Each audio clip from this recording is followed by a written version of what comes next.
thought I'd just cut us there now. Hello and welcome to Gaming the System. I got thrown by double music there and being on the screen, and the fact that 2 seconds ago I spilled 7-Up all over my keyboard. But anyway, other soft drinks are available.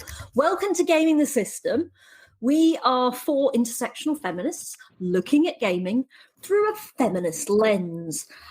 Tonight, I'm very excited because there's daylight coming in my window for the first time ever.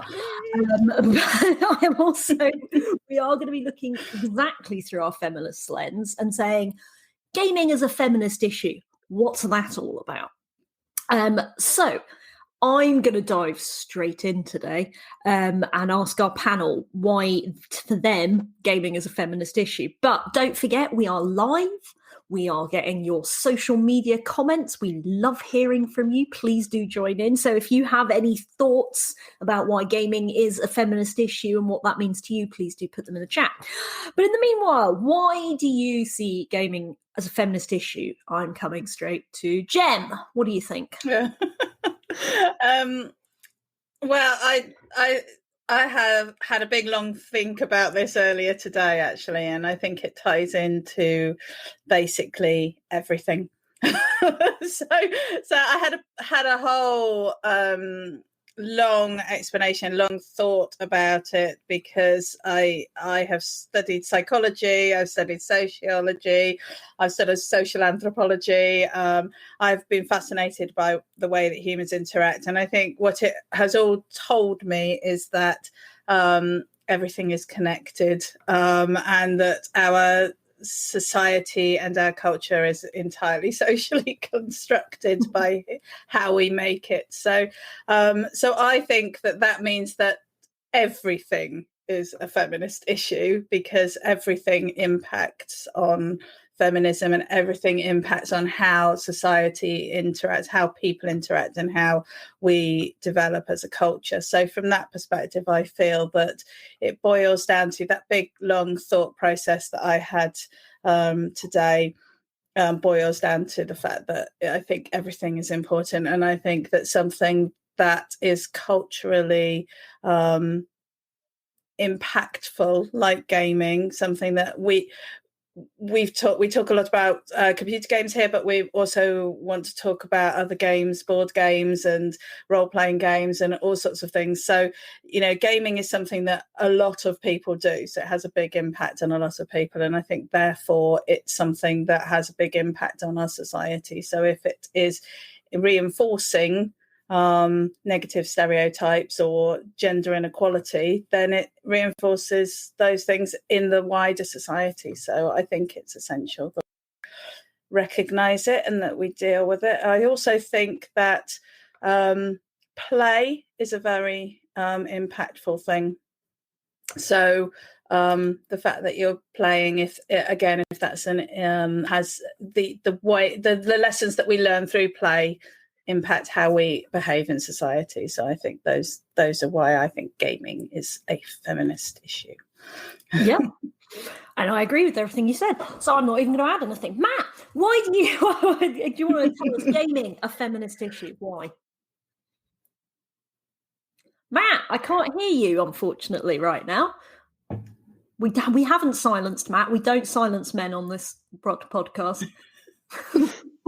Okay, how about now? Yes, we can hear you now, Matt. Cool. So, massive. I don't know if you could probably all see me while I was preparing. I was desperately trying to get headphones to work, and nothing was fucking working, and then sliding my door shut surreptitiously. And also, asterisk, I've just poured myself a massive vodka and Coke, and I put the vodka in first, and then I stupidly decided to use a straw. So I basically just took a shot of vodka straight up. So you're ready to tell us why gaming's a feminist ready to go. Yeah. So gaming feminist issue, such a good point by you, Jem, about if it influences society, then it is by nature a feminist issue, because everything to do with society is impacts women in a disproportionate way to cisgender straight white men. And the way that the gaming industry and gaming itself is a microcosm for the general ills of society. and reinforcing and not just reinforcing, but prolonging the problematic side of everything to do with gaming. Because if you don't bring in the diversity, and diversity is the answer to everything, that's what I always say, then you're just going to keep on going around in the same circles, and it's not going to get better. And feminism makes everything better. Diversity makes everything better. So if you want the best games, the best experience, just from a purely selfish point of view, then you need to get your feminist glasses on and start viewing the world through, well, more like taking your patriarchal glasses off and start experiencing the world that way. Yeah, it's hard though, because we our patriarchal glasses start getting built from almost year dot, and they sort of it becomes harder and harder to get them off and struggle back on those feminist lenses. I may have taken the metaphor too far. Alex, gaming is a feminist issue. Why? Yes, this is quite a big question, and I'm not sure I have much more to add to Jem and Matt, but I will try with a slightly unnuanced and relatively new feminist glasses view, I would say. I think in gaming, like a lot of popular culture, it reflects society in the same ways. Like Jem was saying, how it is basically a reflection of society in how women are misrepresented, and sometimes there's not enough representation of women in the right way, and it's always sort of from a particular viewpoint, so the male gaze or some other male aspect of looking at women, and that's not right, and it needs to change, and we need to think about how we can rebuild our popular culture to look at things from different perspectives, would be my take on it. But again, I'm not sure how much more to add, so I think I'll stop there. Go on, Matt. Yes. Can I just bounce off one quick thing you just reminded me of Alex?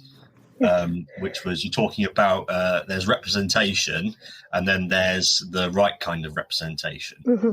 So I've been playing Metal Gear Solid 5 again solidly for the last week, and it's a masterpiece. It's a technical masterpiece. Story is utterly brilliant. But it's where that's the game with Quiet in, the naked sniper. And it turns out that she's actually utterly superfluous to the story. She doesn't matter in the story whatsoever, because in the first mission you meet her, you're given the choice to spare her and bring her back to Mother Base, or you can just shoot her in the head and she doesn't appear in the story, and the story carries on without. So that's just not good. And it's stuff like that. So as far as I'm aware, and if this is incorrect, probably one of you three knows that I'm the only person who's spoken about video games at the Women's Equality Party conferences ever. And I did bring a motion in 2018 about how we needed to be looking at this. And got a little bit of my speech here. But just the stats that I said then, because I remember when I was writing the speech, my other half said to me, he said, look, you've got to make people understand why this matters to women very simply. Why is it? Because people still think gaming is about teenage boys. There are a lot of people out there who don't game, and they don't get why this matters. In fact, why it matters, even if it is just teenage boys, is another thing. But the facts that I had then, and this is from 2018, but that a comprehensive study of UK residents and their pastimes showed that the average age of a video game player was 43 years old, and that a quarter of all players are aged 56 or older, and that women are more likely to play games than men. And we've talked about how, yes, this involves a lot of different games, but that's still true. That figure is still completely true. It doesn't mean it's not true. I also like to point out the rest of it, which is the fact that people who play games are more likely to consume culture, read, paint, attend performances, go to libraries, and people who play games growing up were more likely to obtain better educational qualifications, which I think is a very important point to remind people of. But I think that's the big thing for me, is the fact is that women, in the same way that I'm always shocked by the lack of women's representation everywhere when women are 51% of the global population, because just statistics, rules of averages say that if there has to be a structural barrier to explain why they're not represented at that sort of percentage. In gaming, again, women are the gamers. And women are there. And so it's this, what are the structural barriers? For me, feminist is a gaming issue. No, gaming is a feminist issue. It's because what are those structural barriers that are stopping women being the relevant part of gaming that they should be? Yes, Matt. So I've been with everything that's going on in American politics at the minute, and especially that worryingly our government is just taking all the wrong lessons from the Trump administration of how the Trump administration just got away with everything. So when they looked at the Black Lives Matter protest, they didn't think, oh, wow, there's a terrible problem and people we need to change things in order to solve the problem that the people are protesting about. What they saw was the police cracking down and cracking the skulls of protesters, and they went, it's much nicer to do that. And you know what we'll do? We'll set up a racism commission that will find that we're completely A-star marks on racism, and then we'll just carry on as if nothing's happened. And the way that works, and the way that this ties into the gaming industry and many other industries, is there's propaganda and gaslighting that stands in the way, because there is nothing that propaganda cannot neutralize or sell. Propaganda is what enables people to say, we don't want female protagonists because they don't sell very well. And then you look at the facts and go, oh, actually, some of the biggest games ever have female protagonists. The female protagonists are leading the way in some of the most interesting and fascinating games and stories. And it's all because the patriarchy is built on propaganda, because facts just do not support it. And so that's what I'm really interested in at the minute, is the propaganda that props up things like particularly our government, our establishment media, the BBC, letting them get away with everything. They're supposed to protect us from lunatic, misogynistic, racist, philandering, like he's got like 14 children, Boris Johnson. He's describing Boris Johnson, isn't it? Yeah.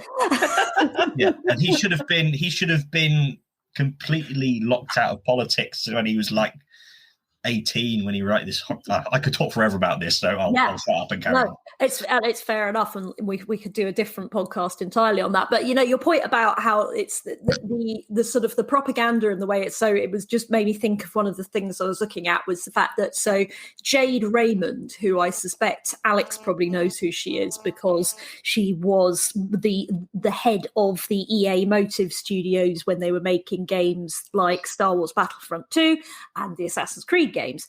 And she was like this woman who was being promoted as like, look, we've got a woman at the forefront of stuff.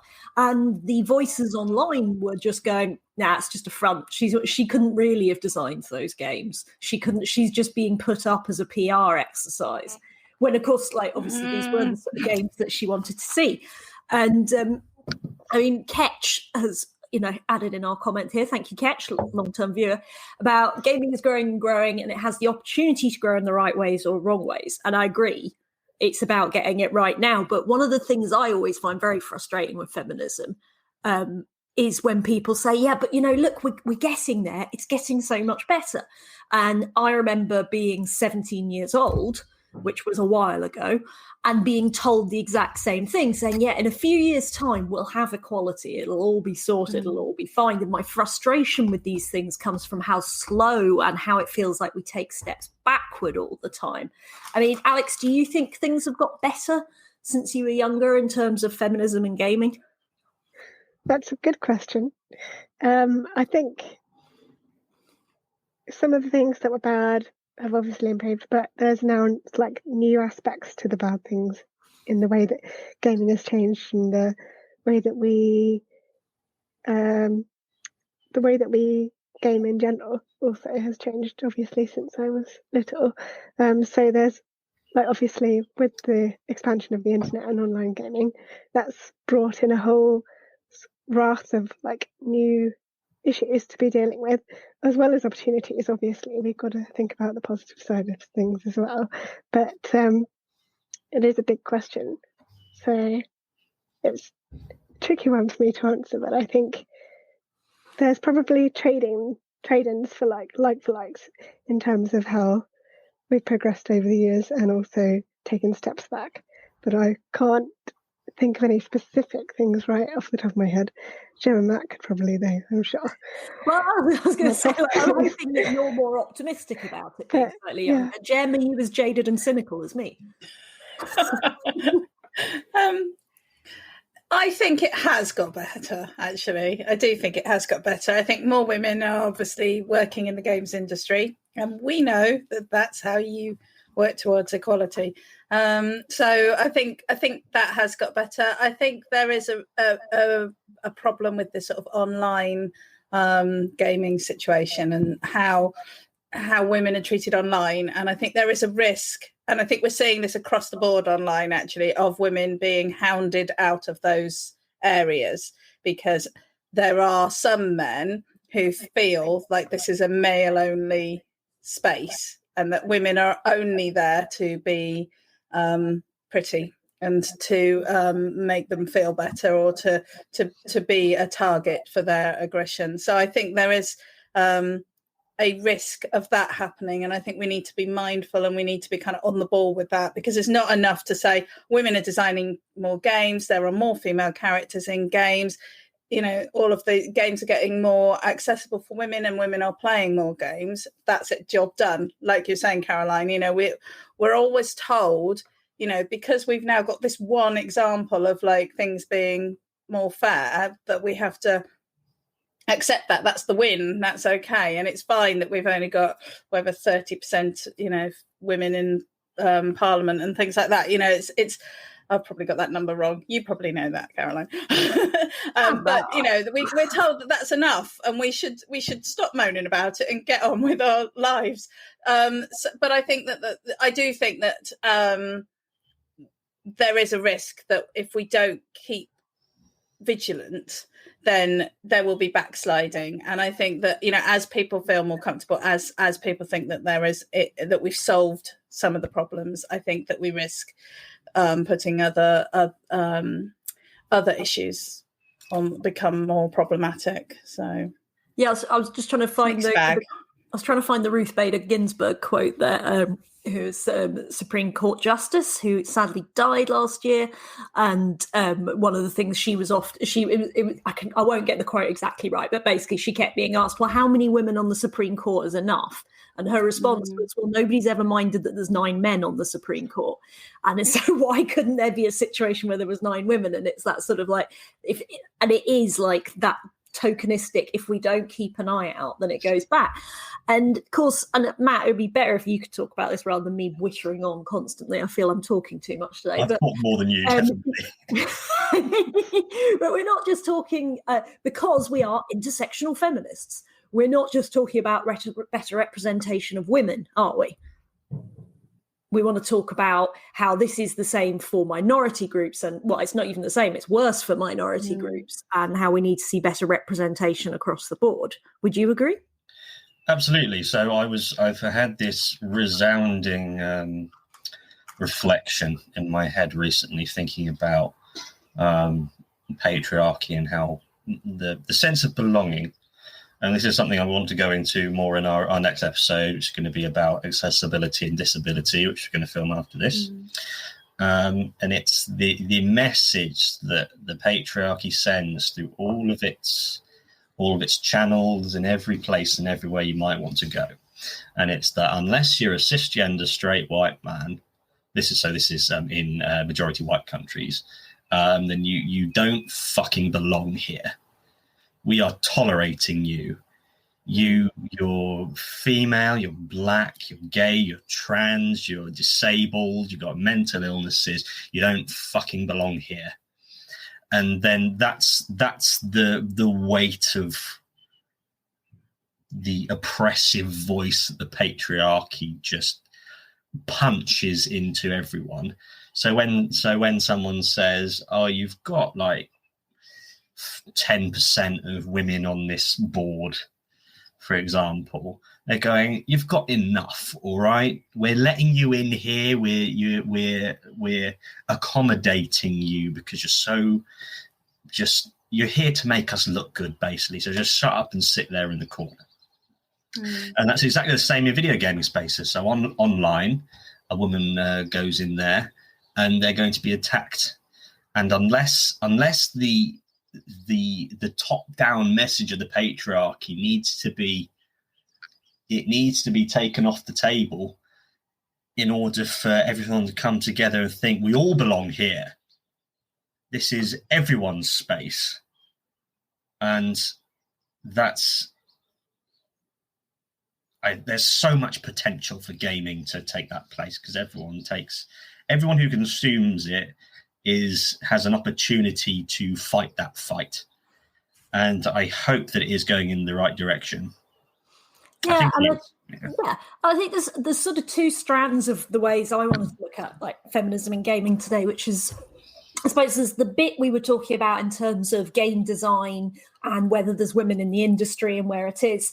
And I was going to talk about Ready Player 2 by Shira Chess, which is nothing to do with Ready Player 1, which I could also discuss, though, in terms of feminism as a gaming issue. But and they talk about how the gaming industry had this assumption of what a woman is. And so when the gaming industry was like, oh, it must make games for women, it was based on a cisgendered, white, middle-class, able-bodied, straight woman, and assuming that she probably, does shopping and various things and likes to look after her children and would like everything to be pink. And there was that even when the gaming industry tries to do feminism, it gets it wrong so often, which is just astoundingly so sometimes.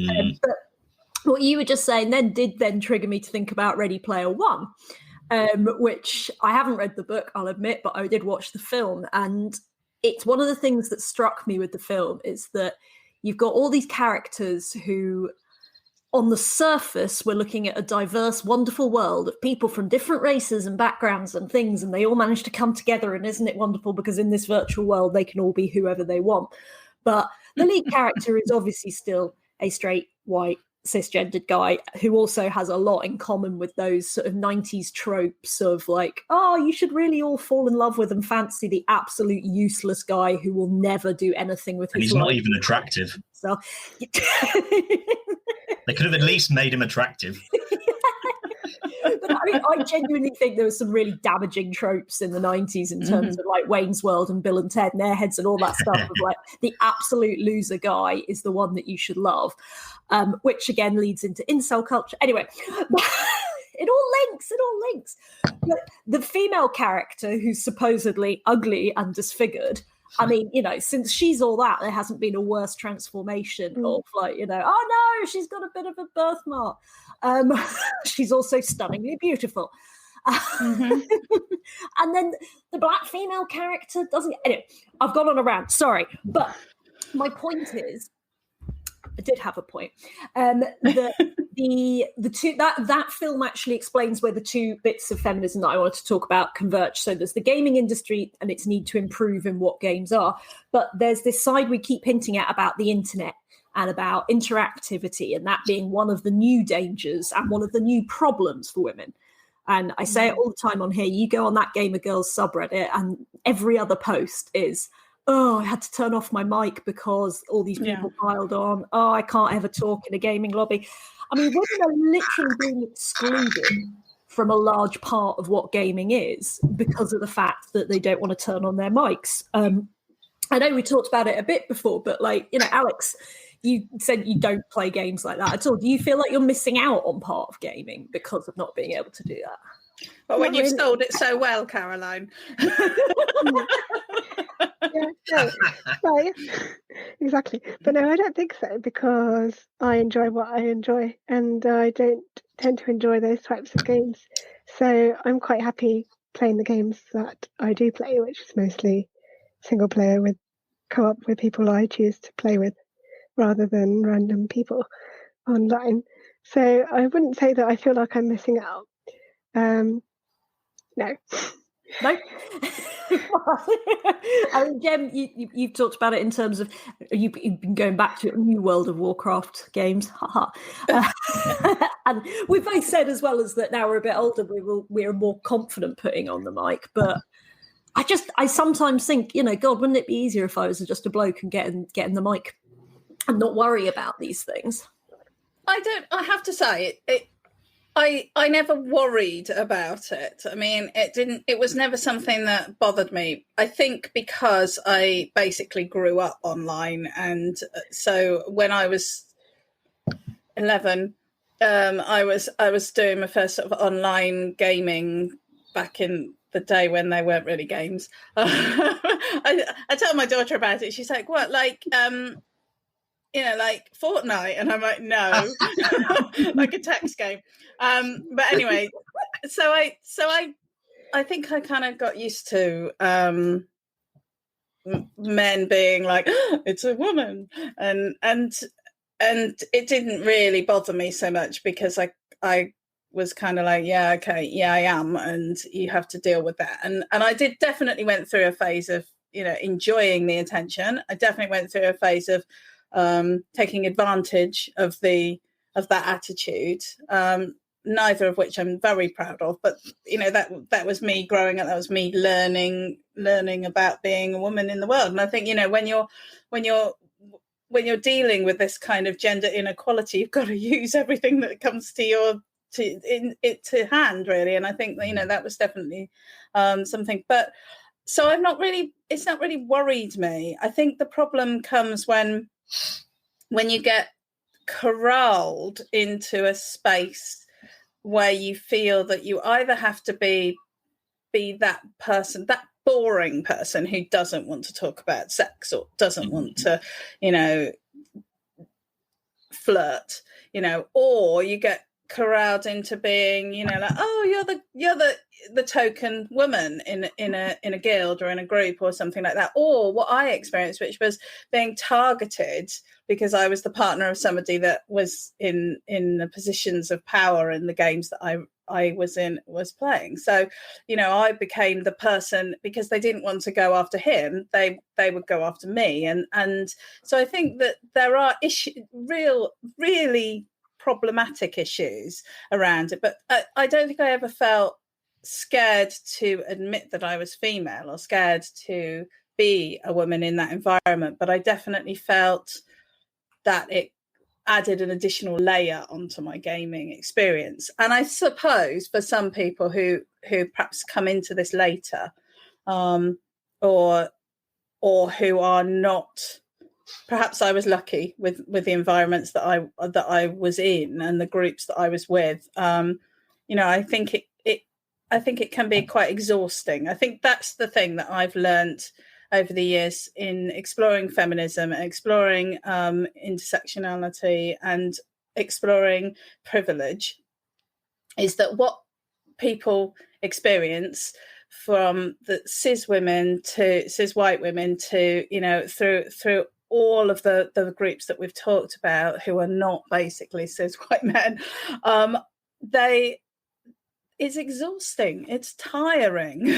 And when you're gaming, you want to have fun, you don't have to deal with all of that. So no, it didn't worry me, but I do think it is a problem, and I think it's a problem. And the more challenging your life is, or the more challenge, if you have mental health issues or you have physical health issues or you're just tired, you don't want to have to deal with that at the end of the day. So you just go and do something else instead. You sit and play Puzzle Bobble because you don't have to deal with somebody on an online game.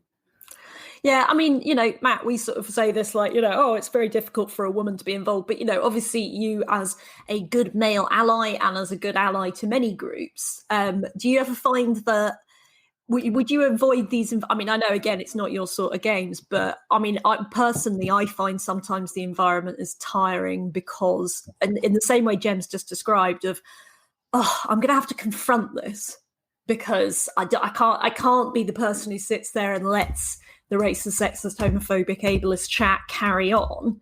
But I'm not here to give everybody a lecture today, and I'm not here to do that. I mean, again, it's those sort of online spaces. How do you feel about online spaces as an ally?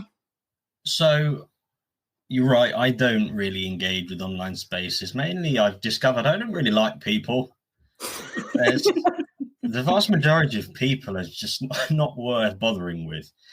And so if you're coming just across a random group of people online, so it's unlikely that you're going to get on particularly well. One, with cisgender straight white men, we have the privilege of being able to blend in anywhere, because everywhere is sort of implied that it's built for us. We're the ones that are told you belong here. So I could, as a part of just a thing about being an ally, I can switch off at the end of the day. I can go, all right, I'm just going to go for a walk, and just be myself, and then no one will be able to tell that I'm a trans ally, and that I celebrate trans people, and that when I follow loads of trans people on Twitter, and celebrate them. I think it's wonderful, and I'm so proud of them. But I can walk through the street and have no one have any idea that that's what my position is. And the same as I can go onto any gaming place and they would think, oh, this is just another bloke who probably loves football and beer and pubs, the kind of bloke that Boris Johnson thinks every man in the United Kingdom is. So it's, like you say, Jem, gaming is a place where you want to go and have fun. It should be a place that has no weight or baggage attached to it. But it's just, it can be spoiled by arseholes. And the further away you are from an able-bodied cisgender straight white man, the more weight is put on you the second you enter any environment. So my perspective as trying to be the best ally that I'm able to be is that, particularly from a mental illness perspective, I have depression, anxiety, and chronic pain as well. So it's important to realize that you have capacity. You can't fight every fight. So you need to pick your battles. So maybe if I went online and there was this assholes just talking horrible shit about trans people, gay people, and black people, that's not a battle that is going to have a big impact in the grand scheme of things. So it's far better to choose your battles. Because I think there's a tremendous amount of guilt that comes along with allies, thinking we're not doing enough. We're not doing it. It should be our job to safeguard the people that we're allies with. When it's not, that's not our job. Our job is to support and to do what we can when we can. So that's what I avoid it anyway, just because I don't care. No, just because people are awful. That's fair enough. No, well, and I was thinking there as well, though. It's like, I mean, I feel like I do give multiplaying a bad rap, and I have Rust servers that I play on that I have nice environments on. Genuinely, you find they're generally the ones with the older players, but not always. And there are some, I really enjoyed some voice chat on it. I really enjoyed some of the social interaction on it. And one of the ones that I play on a lot, I know that occasionally what will happen is some new little brats, shall we call them, turn up and try and do I'm Trump, isn't it funny, and MAGA, and far worse. And they usually we usually just don't pay them attention and they get bored because of the thing. But then they also, I mean, I remember recently somebody was saying some really awful stuff and somebody else challenged it. And I was like, oh, it's not going to be me who has to challenge it. And it, again, psychology, once one person challenges, it makes everyone else feel more able to step up. And there are good gaming communities out there. Not everyone is awful, Matt. There are some nice people out there, and I like Can I just come in, actually? I think, well, firstly, yes, there are some really wonderful communities out there. And I have met so many amazing, awesome people entirely online, my husband being one of them. And, I think, it's not something to not get involved in. So I want to be, here to say that, even if you are female or, you're not basically the norm that is the male, apparently, then still get involved in it, because it can be incredibly rewarding and so much fun, and you can meet awesome people. What I was thinking though, and I noticed that Daniel said that has sexism got worse in the last sort of 15 years, and I actually think that's an interesting point, because I think that in some ways, no, as I was saying earlier, but I also think that there has been a bit of a backlash against the more, like when I was in the gaming world, when I first was in the gaming world, I was a novelty. So initially I was very young and female. So I was, as I said, 11, 12, and most of the men that I was gaming with, or the boys that I was gaming with, were 16 and up. So I was surrounded by older men who actually, to their credit, all did actually care for me and look after me, and they didn't take advantage of me in any way that I was aware of at the time. But they so that there was that. So I was a novelty. So I was something to, and that had its own set of issues.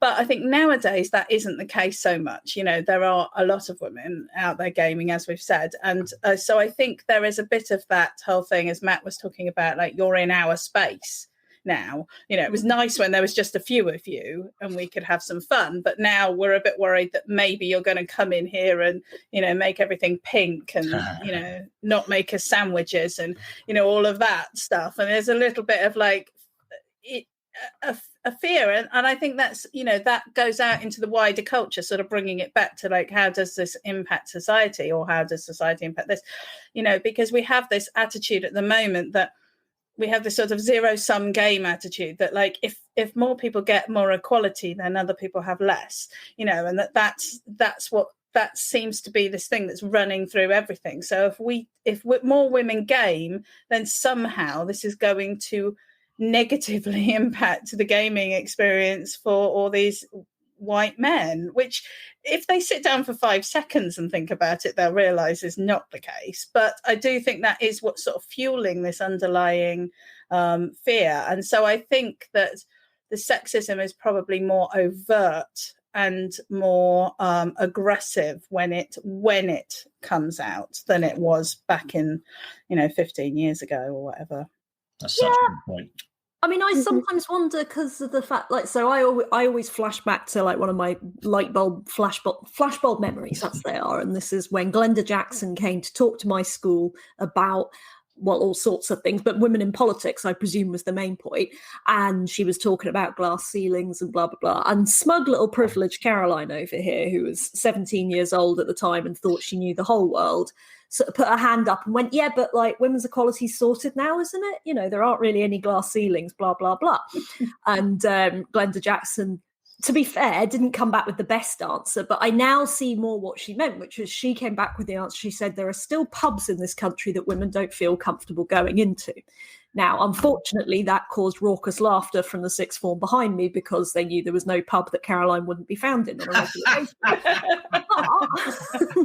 What I understand now is about that. There are about the spaces, about while there are still spaces that people don't feel comfortable going into, while there are still spaces that are inhospitable to those people, there are barriers that need to be fixed and there are changes that need to be made. And I've been finding a lot now with streaming and lockdown and all that. Obviously, a lot of our shows from the 90s are available. And again, in the 90s, we thought we were there. And it comes back to Daniel was saying, people think that history is a straight line, just moving towards better and it will get better. And in the 90s, there was this general feeling of, we've got equality, there's no racism, no sexism, no homophobia. And like, oh my God, you watch shows back from the 90s now and the homophobia is unbelievable. It's sort of, Friends, there's all these running gags that are just awful. But it was like, yeah, we're fine. So I think it's that we need to keep challenging these things. We can't sit back and get lackadaisical about how we are approaching gaming and say, yeah, well, there's some women in gaming now. It's okay. Yeah, Gamergate happened, but, that was just some gits. We have to keep pushing. For me, it's like we have to keep sort of getting at them and punching them and jabbing and crossing. Sorry, I've just gone into a boxercise routine now, so I'll start. I mean, Alex, as a younger as a young woman. I know you're like, you are a grown up. It's fine. Do your generation still see feminism as important? Yes. That's a question. That's a big question again. Like, I'll just speak for my whole generation. And yes. No pressure. Yeah. Okay, well, as a person in her very early 30s, I would say they probably do. Yes. I would hope so. I think we're thinking a lot about a lot of different isms these days. And I think with recent events particularly, feminism has been thrown to the forefront of a lot of people's minds, and hopefully will continue to be there moving forward, and not just a flash in the pan, as so often is in the media these days. When there's ever a big negative event or anything newsworthy that happens, it's always here to take on tomorrow kind of thing. So we have to work to keep it in front of people's minds, really, which is what you were saying just now, Caroline. I think it's interesting when we think about this last year. Obviously 2020 has been absolutely like nothing we've ever gone through before, and I picked up watching a bit of the BAFTAs recently, the gaming BAFTAs, that more people have come to gaming than ever before, apparently, according to what they've had a look into. And I suspect from the way they were talking about it, the majority were women. So it'd be interesting to see the sort of legacy from the pandemic years, and how that impacts gaming as a piece of our popular culture. Gone off tangent there, but yeah. No, I hadn't thought about that as much, and you are right. The statistics are showing more people have gained in the last year. I mean, this time last year, I was getting messages from a lot of friends saying, "So gaming, what is it? How do I get something?" I'm explaining to people how to install Steam so they can play Jackbox games with their friends online. There was definitely a lot of the social aspect of gaming that was a big thing for the pandemic. I think, definitely, it's a good way of staying in touch with people when you can't see them in person. And after you've done too many just staring at each other Zoom calls, just going, right, how's life? Shit. Yeah, it gives you something else to be doing while you talk, doesn't it? I did stop asking people how they were at one point. I might start asking again soon. You never know. People are getting better now. Fingers crossed. So I would like to call this bit of the show the What Has Caroline Forgot? So we're getting near the end of the show. I've got a wild card question coming up for you in a bit, but I figure at this point you've all probably gone, why hasn't Caroline brought this up in terms of feminism and gaming? And this is you on the panel, your chance to interrupt me and say, Caroline, why haven't we talked about this? So I shall go in alphabetical order. Alex, what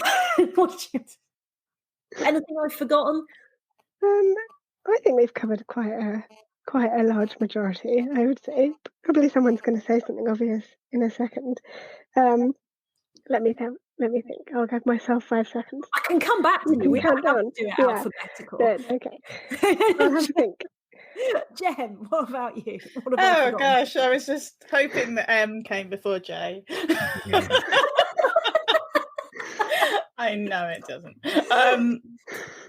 I think we've covered a lot. I think we've only scratched the surface, though. I mean, I think, why is gaming a feminist issue? It is the reason that we're doing Gaming the System. I mean, all of the things that we're talking about, I think, are, really important, and I think we'll they all impact on that topic. So I think we're talking about different things every fortnight, and I think they're all feminist issues. And I think I love gaming, I enjoy gaming, I want everyone else out there to get gaming, and I don't want people to feel that they can't because because they feel like it's a male-dominated area. I don't want that. I don't want that to be the case, and I want people to be able to enjoy it, and I want people to be comfortable with their kids enjoying it and their grandparents enjoying it. So I'd say I think that's the nail on the head for me there.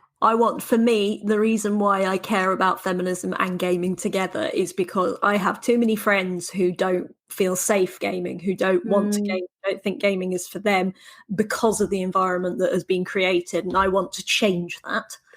Matt, what about you? What else have we not mentioned?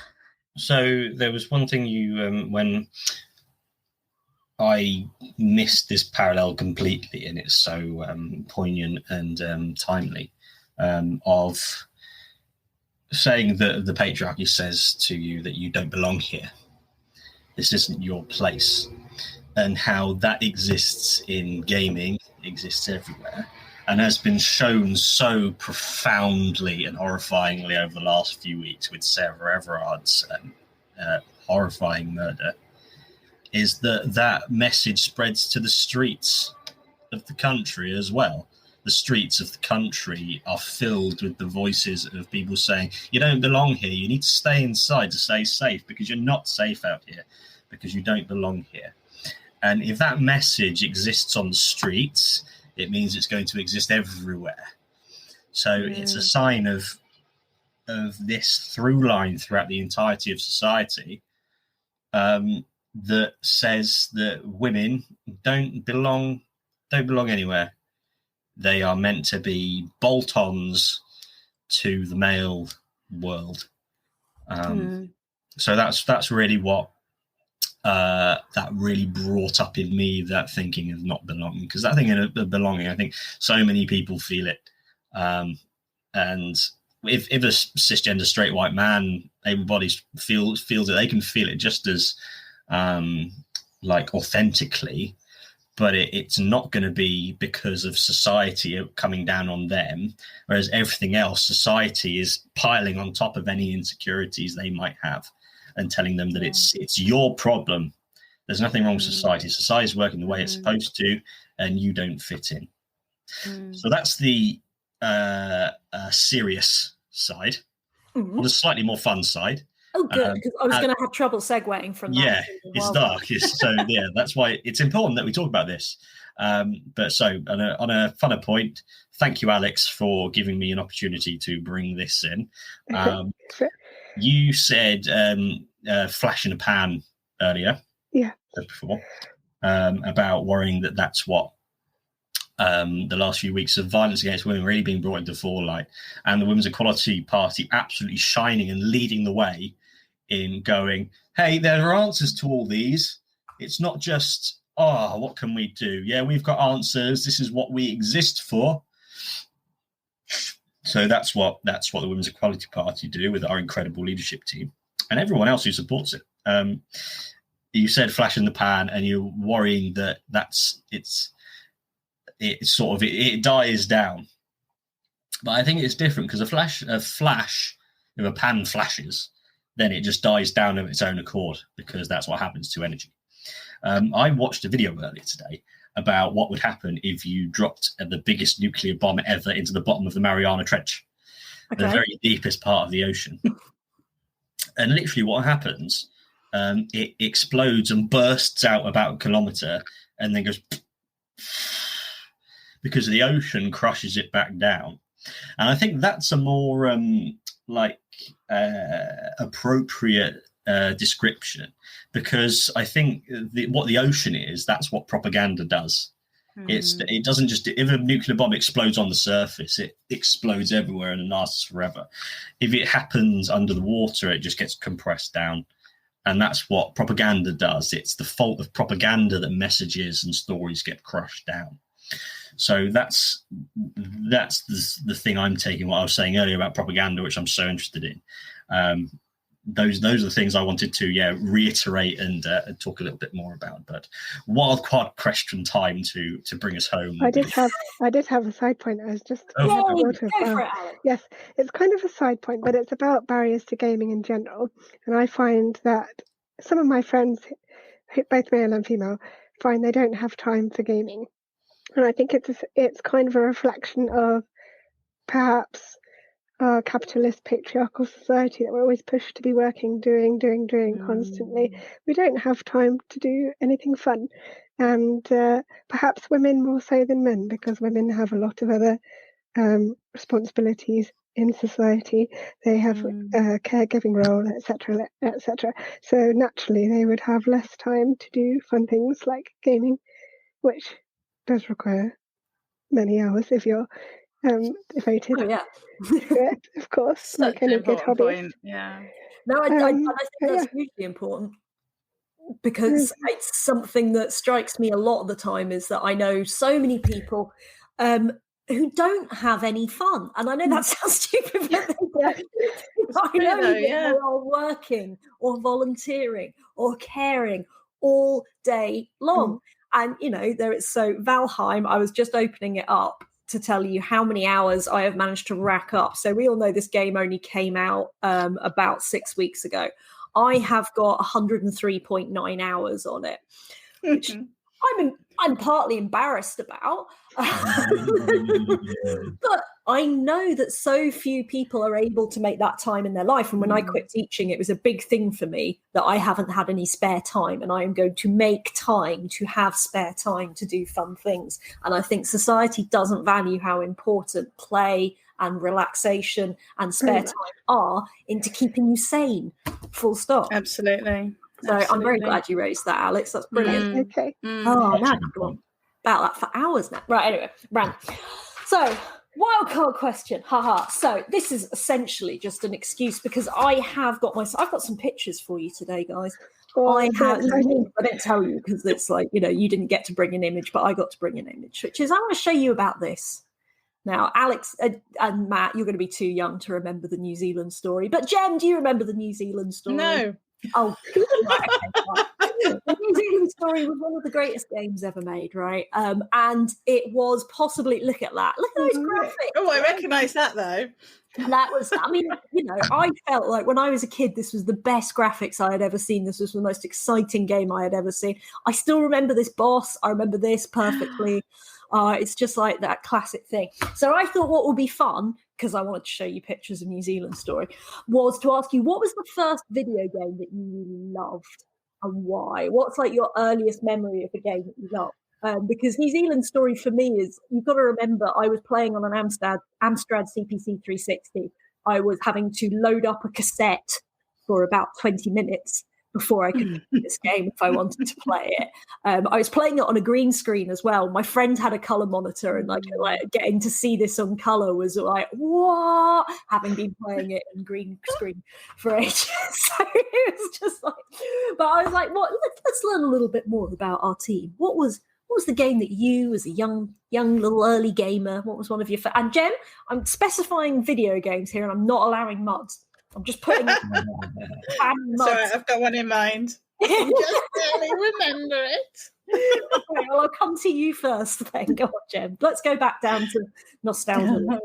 In the olden days. No, I did play Paperboy, but I can't remember anything about it, so I can't talk about that. But the one that I do remember was Dungeon Master. I think it was Dungeon Master. There was a later one called Dungeon Keeper, so I always get them mixed up. But it was Dungeon Master, and it was you just walked around a dungeon, but you could only see it from. See, I should have sent you a picture because I'm finding a picture first. I'm that good. But basically, like, you just saw like the room in front of you, and then you could turn to the right or the left or go forward, and it was all just tunnels, and occasionally, yes, that's the one. And you had to remember like combinations of words, so you could do like a spell, and so there was a lot of note taking, and it was awesome. And I played it through when it originally came out. I don't know when that was, but I remember being little. And then I played it again when I was older, because my boyfriend at the time had an old Amiga that he had kicking about, and we fired it up on that, and I played it again through a summer when I was about 18, and that was so much fun. fun. It was just as much fun the second time around. And I did actually download a very similar game, I think based on it. I can't remember what it's called, onto my phone just to play, because I was just like, oh, I love this game. It does look really rubbish though when you look at those graphics now. It just like but at the time I remember it was like a proper dungeon and the monsters were proper, they were actual bats and things, and it was really scary. But now obviously this looks cool. I'm terrified. Mummy. Alex, what game did you love when you were younger and why? You're probably going to all know the answer to this because I've mentioned it several times before. You should set up a tally. But it's Tomb Raider 2, and specifically the very first level, which is the Great Wall, because we got the demo for it from PC Gamer, and we collectively, as a family, spent 6 months trying to figure out how to get out of the first little area at the bottom of the cave, because it's a really complicated jump. You have to jump specifically at this one spot diagonally in the wall and then jump back to land on top of the platform that's higher up, but we couldn't figure it out for 6 months. So we were just wandering around in the little pool at the bottom getting attacked by a tiger, and then like seeing the helicopter fly overhead, the camera would snap up to it and Laura would look up at it, and it was just very atmospheric. And when we eventually solved it and got out of the cave, we were like, this is the game for us. And it went from there. Yeah. And I was about 6 at the time. Didn't give up. I mean, no. We had to figure out, because we knew there was obviously more than the first area at the very bottom. I had Ghostbusters 2 game back on my Amstrad again, and I could never get past the first level. And like I've probably tried that about for years because there's nothing else to do. But there's no internet there. You can't look up an FAQ. You can't go on YouTube. No, sorry to mark old woman Caroline, but kids. I feel like gaming was much more hardcore back when we were younger, wasn't it? So Matt, I'm wondering if you are going to say something similar to what Ketch has said here. In terms of, I was just guessing that you might be interested in Pokemon as being your I was just a guess, but no, tell us about what game you loved as a kid.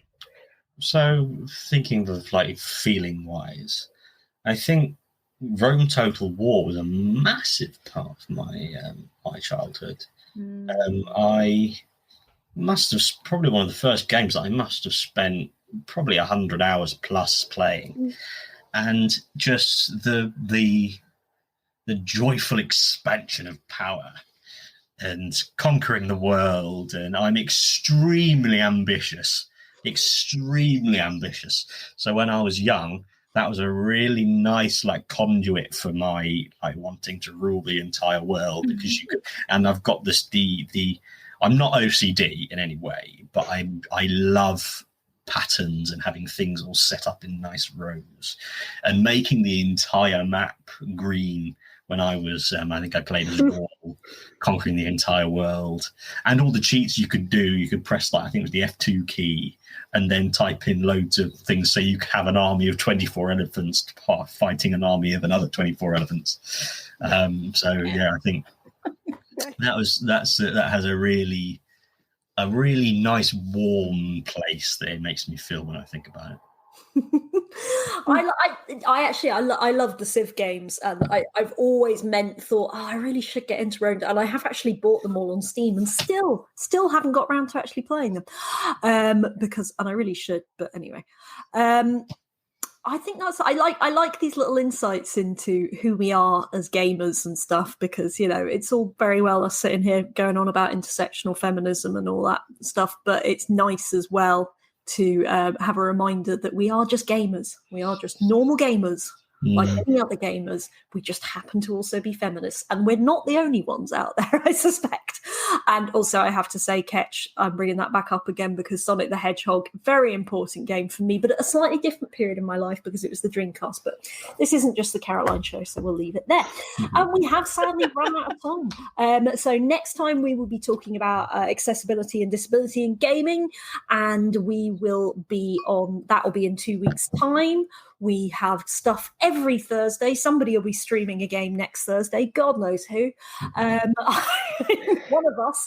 And like, share and subscribe and ring the little bell. What we should practice, not on air, not when we're live like this, is that one of us says like, the other one says share. Oh my God.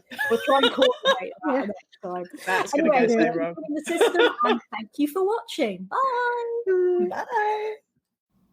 We hope you enjoyed that episode of Gaming the System. If you want to support us, you can donate to us through our PayPal by sending it to wearegamingthesystem@gmail.com if you want to send us a one-off donation. If you want to donate to us monthly, you can subscribe to our Patreon at patreon.com/gamingthesystem. Until next time, bye-bye.